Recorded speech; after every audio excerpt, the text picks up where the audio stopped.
उष्माघातामुळे एका भाजीपाला विक्री करणाऱ्या शेतकऱ्याचा शनिवारी मृत्यू झाला।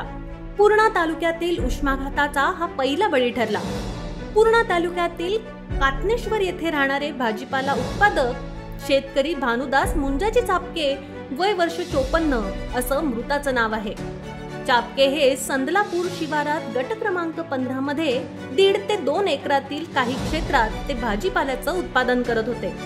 आठवड्यातील प्रत्येक शनिवारी कातनेश्वर येथे बाजार भरत असल्यामुळे ते शेतातील उत्पादित भाजीपाला विक्रीसाठी बाजारात आणून विकत होते।